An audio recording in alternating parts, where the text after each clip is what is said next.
This is Local Edition. I'm Brad Pomerance. We're in Sacramento at our Capitol Bureau. We are joined by Jacqui Irwin. She is a member of the California State Assembly, representing significant portions of beautiful Ventura County and a little of LA County. A little bit of LA County, right. Yes. But I represent Westlake. Westlake, which of course I know well. I grew up not far from there. But I want to speak with you about a university in Camarillo. Beautiful Camarillo, yeah. Cal State Channel Islands. For those of us not familiar with the institution, tell us about it. It's new, I understand, relatively new. Yeah, it's the newest Cal State. Nice. It's been there for 12 years and a fantastic school. Kids love it and very integrated within the community, so gets a lot of business support. Indeed.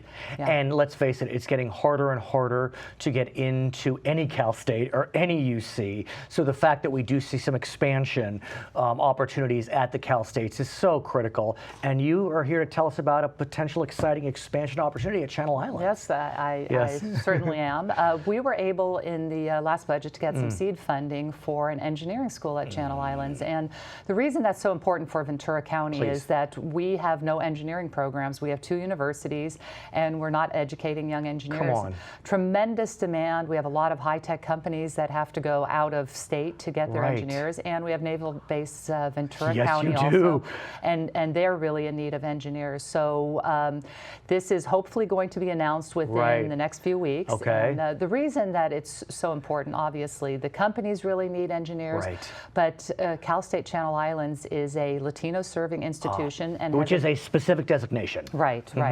And it has a very large, high percentage of women also. And those are 2 groups that are very underrepresented in tech. And yeah, let's talk about that, because it's undeniable that while it's getting better, women are continually underrepresented in science, technology, engineering, and math. It's getting a little bit cool, but still, I feel as if we're not quite there. Am I right? No, absolutely. And we need to introduce women younger. We need to show them role models. And like the program at Channel Islands, they just need exposure to those programs and need to understand what the economic possibilities are with a technical degree in computer science or engineering. And what about students in the Latino community? Is outreach, I'm not familiar, is it specifically needed or desirable right now to look at Latinos as our next STEM stars? Oh, absolutely. And in the county, we do have the elementary schools, we have the middle schools that have programs to introduce Latinos to high tech, and then to have the program at Channel Islands is really a perfect fit. But that is, again, a group that if you look at average salaries, they're lower than the white population. So exposing them to these high-paying jobs, I think, is a big benefit for our region. And the reality is some of those high-paying science jobs probably will land in the area of cybersecurity. Oh, absolutely. And sadly, we need a lot of cybersecurity in our great state of California. As it relates to the private sector, we know Sony suffered a tremendous hack just down the street from your district. We know about Target having their breach and hundreds of thousands of Visa cards being hacked. But now we see that the state of California is at serious risk of a cyber attack. What can you tell us? Well, obviously, we've been focusing on this for the last year. We've held a number of hearings and just held one a couple of weeks ago. But these breaches continue to happen in the public and private sector. But when we looked at our California departments, we have 160 departments that are holding our personal information. Most of them are not doing what they need to protect the information of the people of California. So I did have a bill last year to require them to do basic security assessments. And did the bill go? The bill went through, but it's still not really moving at the pace that it should be moving. So that's really the first step. We need to get our house in order and make sure that we protect our information before we really focus on what the private sector is doing. Here's what's frustrating, I'm sure, for you. The state auditor released a report last August talking about the lack of attention that's paid to cybersecurity. You hold this hearing recently, and it becomes clear that no one paid attention to that report. And then simultaneously, for reasons of which I am not aware, the state's chief information security officer has moved on.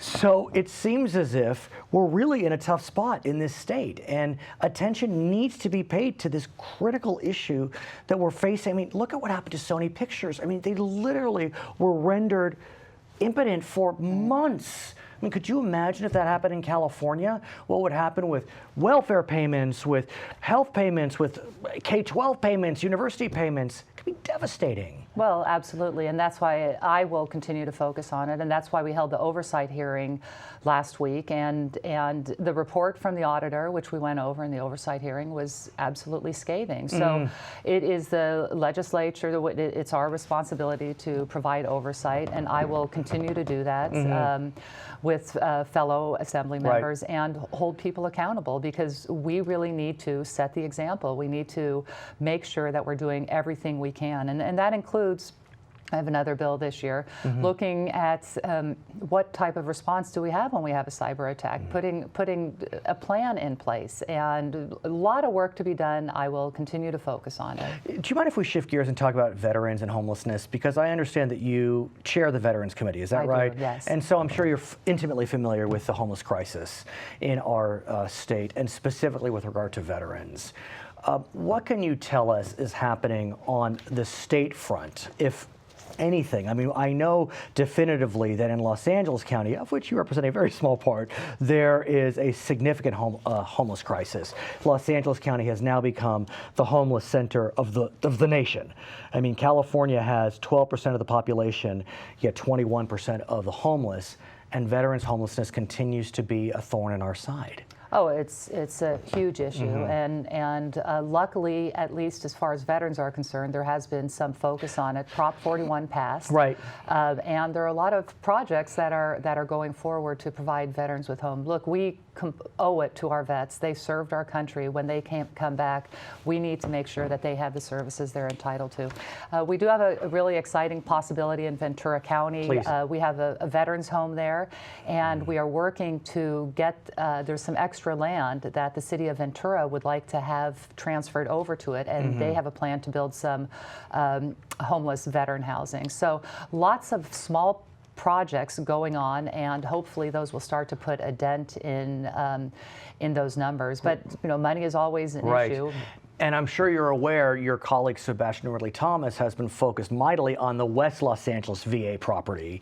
And that has been in litigation for years. And what we learned is that the West Los Angeles VA was not being used for veterans.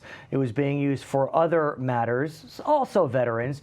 But we hear that there may be some homeless wraparound services now available. Do you feel as if, and it seems like I'm answering my own question, that there is this momentum building towards really focus? Because look, it breaks our heart when we're on the freeway and we get off the freeway and we see someone holding up a sign and it says, I'm a Vietnam vet or a Gulf War vet. I don't even know what to say. It's tragic. It is absolutely tragic. I don't know what to say. But I think we're in a lot different place than we were, let's say, when the Vietnam vets were coming back. Indeed. And we have, what I see sitting on the Vets Committee, that there is a lot of support for vets. And now we really need to put our words into action and do things like provide housing.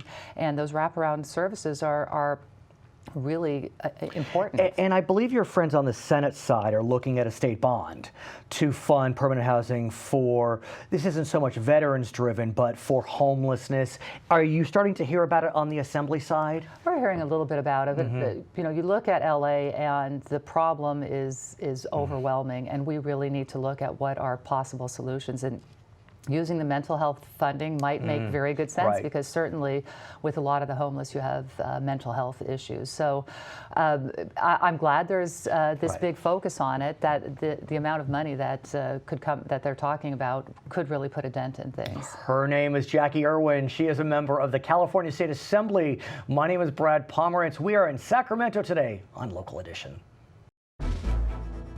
What portion of California State University's annual revenue comes from tuition? 40, 50, 60, or 70%? Tuition constitutes about half of the CSU's annual revenue.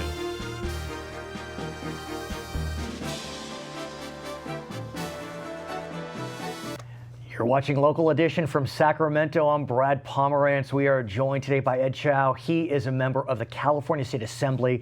I want to tell you a quick story. Last year I was at my daughter's soccer game for her school, and my eye caught something, and I looked up, and there was something flying over the soccer field. Mind you, she was in 7th grade at that point. And I thought, what is flying over the soccer field? And it looks like it's going to drop on my daughter's head. And I asked a parent, it was a drone. There are drones flying everywhere. Absolutely. And the reality is, the drone could have dropped on her head. Probably not, but could have. But that brought up a point. Drones have dropped on people's heads. In fact, twice at or near your district. So tell us about what you know in terms of drone hit and run. Drone hit and run. That's right. It is one of the bills that I introduced recently about drone incidents. And recently, in fact, within the last few months, we've seen 2 incidents that happened. One happened in Pasadena, in fact, where a drone ran out of battery. It hit the ground, and the fragments actually hit an 11-month baby. It kind of exploded a bit. Correct. Yeah. Yes. Wow. Right. So there was another incident But that I must say, I don't mean to interrupt. Yeah. In that instance, though, it was not hit and run. Correct. Fortunately, That is the drone correct. operator stayed at the scene of the accident. and everything worked out. I mean, Everything worked out, but it, but we need to have regulation and laws that govern that. tell us the other incident, though. The other incident had to do with a drone hitting a power line, which caused outage to about 600 households. Oh, that's for real. Yes, And indeed. do we know what happened there? Was it a hit and run? Do we know who operated the drone in that instance? We do not. So that's a bona fide hit and run. I mean, there was That's not right. human injury per se, Correct. but consider the amount of damage. I mean, the DWP had to come out or whatever it may mean. I mean, who knows? Someone may needed to have called, 911 or whatever it is. I mean, it's dangerous. Oh, yes, indeed. So talk to us about what you're looking to do in this space. If it's a drone that collapses for whatever reason and the person does not stay on the scene, We will make it a misdemeanor and also fine that person $1,000. So the idea is to basically emulate what we have under the hit and run laws for vehicles. is that what it is? So It's a misdemeanor? It is the misdemeanor, and also the law basically requires that drone operator to stay at the scene of the accident, to provide information to the victim and or the police. Right. And if he flees, then it's a misdemeanor. This feels intuitively appropriate. Sure. I don't want to take a position on legislation, but I get where you're going. Right. I think one of the challenges that the legislation faces is the governor seems to be a little queasy about creating new crimes. That's true. It's undeniable, though, that with AB 109, Right. our prison system dropped in size, and Prop 47, you're a lawyer, Sure. caused our prison and jail system to drop in size. So do you think that the governor may be willing to look at new crimes now? That is one of the factors that we've been considering. However, having said that, I think this is a commonsensical solution to a problem that will, continue to occur. In fact, last Christmas holidays, there were approximately 1 million drones sold here in the United States. Kidding. No.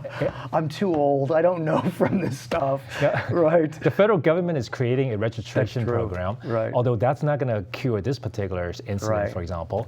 So we need to do things at the state level too. So I'm wondering, maybe unsolicited advice, if I may. Sure. I mean, obviously, if it's a misdemeanor, this will fall more on counties. Sure. Maybe talk to CSAC, counties, lobbying organization. Maybe they can sign up, and the governor would be more willing to support your bill. We would definitely consider that too. Right. So where do you go from here? I guess you are now, congratulations, you're now chair of Privacy and Consumer Protection. That's in right. the Assembly. That's so the right. bill starts in your committee. That Absolutely. helps. And so hopefully we'll pass out of your committee. Right. After that, where does it go? It will go to Transportation Committee And hopefully to the floor. right. Yeah, And that's I the mean, have you process. started to gather support, Dem, Reap, Senate, otherwise? We have started to reach out to members of the committee as well as to members in general. So we're very hopeful that it will go all the way. Right. I feel as if last year one of your fellow colleagues was running a bill on drones that didn't make it. Am I right? A regulatory bill? The governor did not sign Right, any yes. of the drone bills last year. There were Right. a number of them last year. In fact, this year we also have several bills regarding drones. Why did the governor veto? Do you know?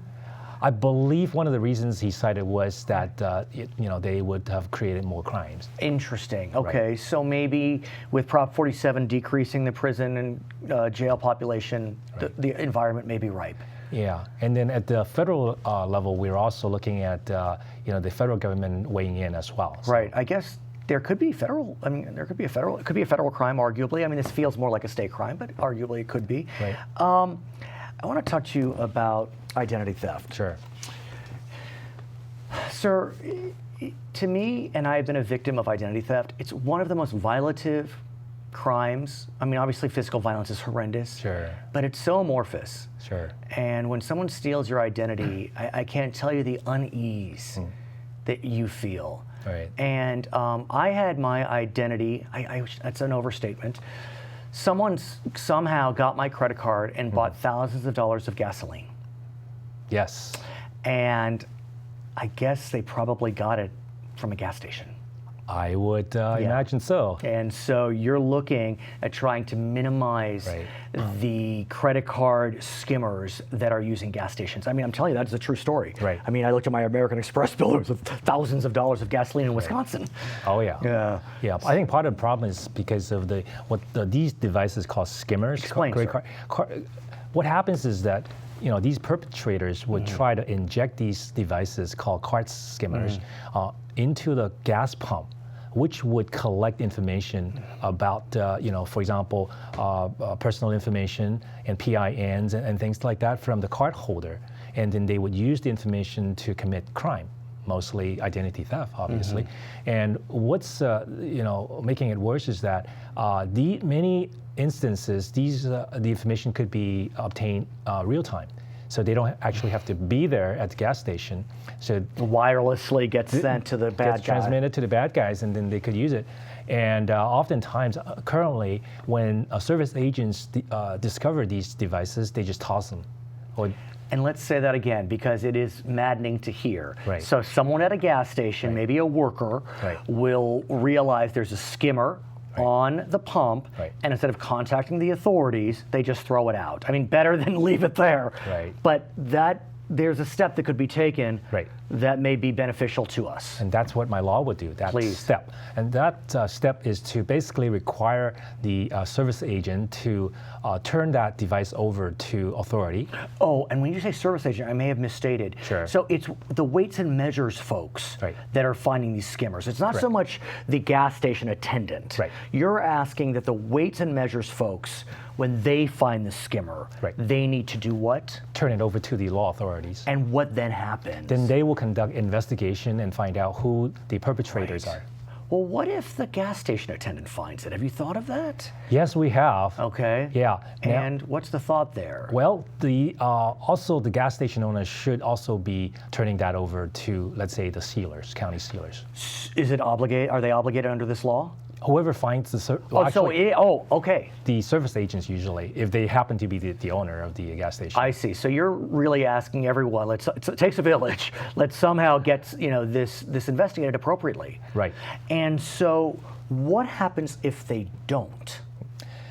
Well, there is currently the bill does not address the people who do not do that, but the current the proposal will require them to do so. Right.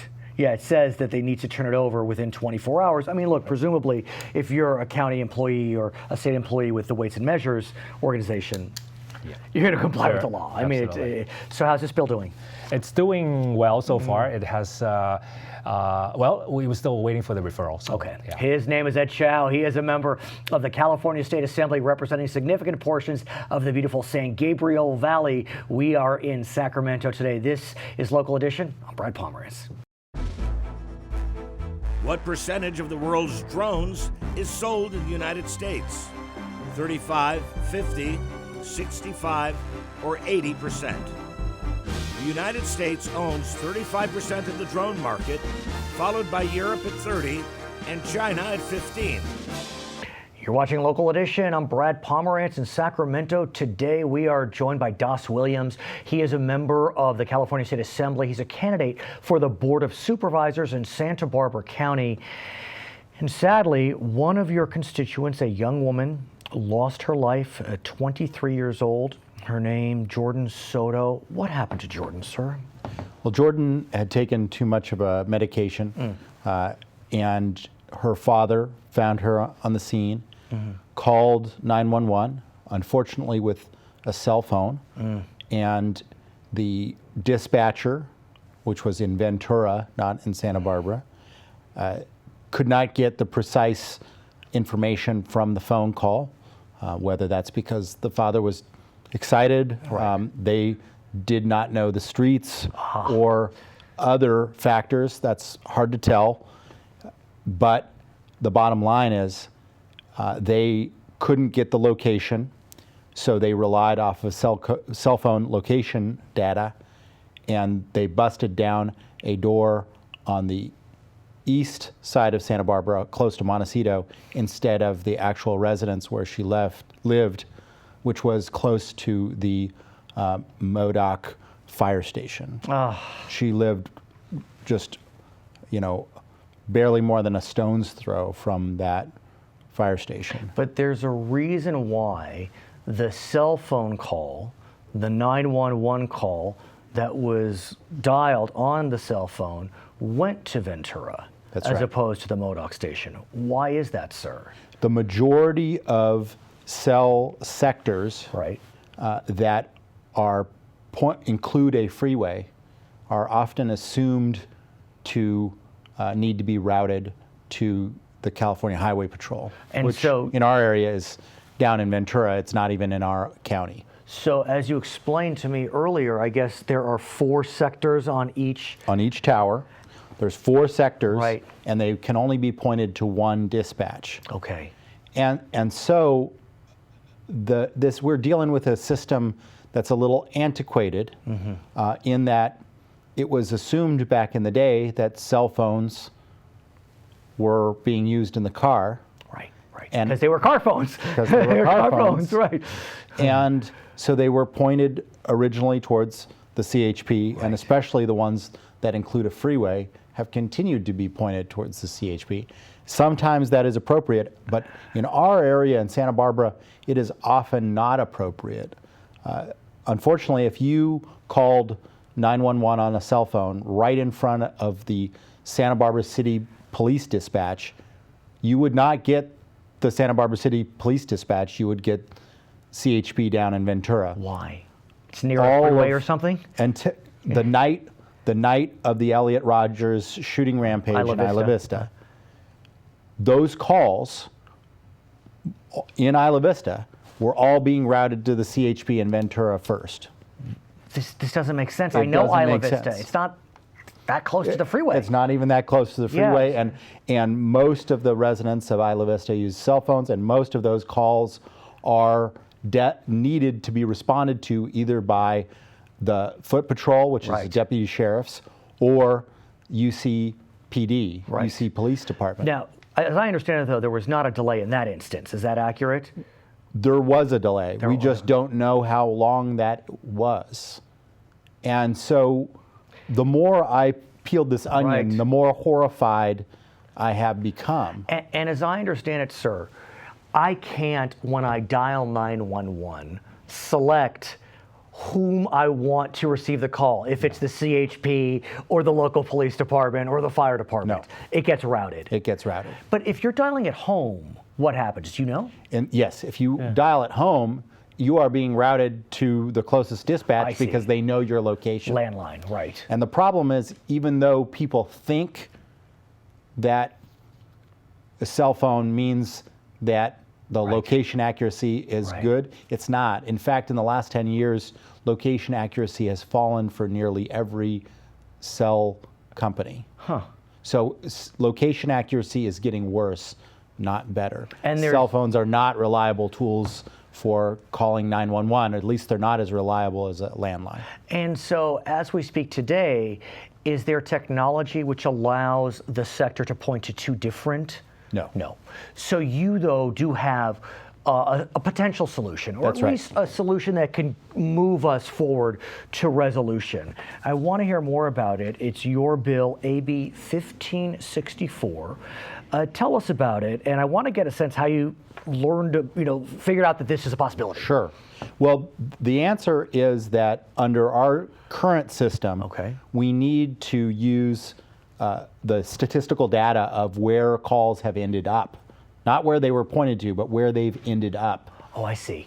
To determine where that cell receptor should point the call. So presumably what you could do is if you take one sector and you see that in that one sector, 75% of the calls that had started at the CHP wound up at the local paramedic station probably shouldn't be pointed to That's the CHP. right. So when we looked at the Stork Tower Tell me about it, ones, yeah. we saw that the majority of these calls were either destined for the deputy sheriffs, the foot patrol, or UCPD, but almost none of them were, or very few of them, were destined for the CHP. And this is in the Jordan Soto case or the IV case? This is the Isla Vista case. Oh, my. And so in this case, we confronted, Cal OES and the OES is the Office of Emergency Services, and said, this is crazy, this one should not be pointed there, let's switch it. And we convinced them to call the cell companies and say, change this. That's one. But that's one tower. And how many towers are there? And you can only do so much, Tens sir. of thousands. Yeah, you can And probably we want a system that doesn't involve your local state legislator having to go to figure out every single tower. So what my bill does, it works to maximize the efficiency of the explain. 911 system and ensure that cell phone calls to 911 arrive at the right dispatcher as quickly as But possible. through an analysis. I mean, That's you're going right. to, so explain what the bill does, because it's very So specific. it requires Cal OES to go through a process of using statistical analysis to determine whether those are pointed to the right dispatcher. And what I had learned, and the reason why I went on this, is I had learned that there had been a project to do this that had been stopped midway through. Why? Do you know? Well, because it wasn't the primary purpose that the project was commissioned when it was commissioned, but a secondary benefit was, at the time, a number of cell towers, especially some down in Ventura County, had been statistically analyzed, and some of them had changed what dispatch they were going to. And that's great for my constituents down in Ventura County because it improved their public safety. But for other incidents, like the LAX shooting, like this young man that died on the soccer field a few years back in East LA County, all of these are cases of cell to 911 being messed up because of transfers or misrouting. How will this be funded? Are you looking to the cell phone companies to help with funding, or is there some budgetary item?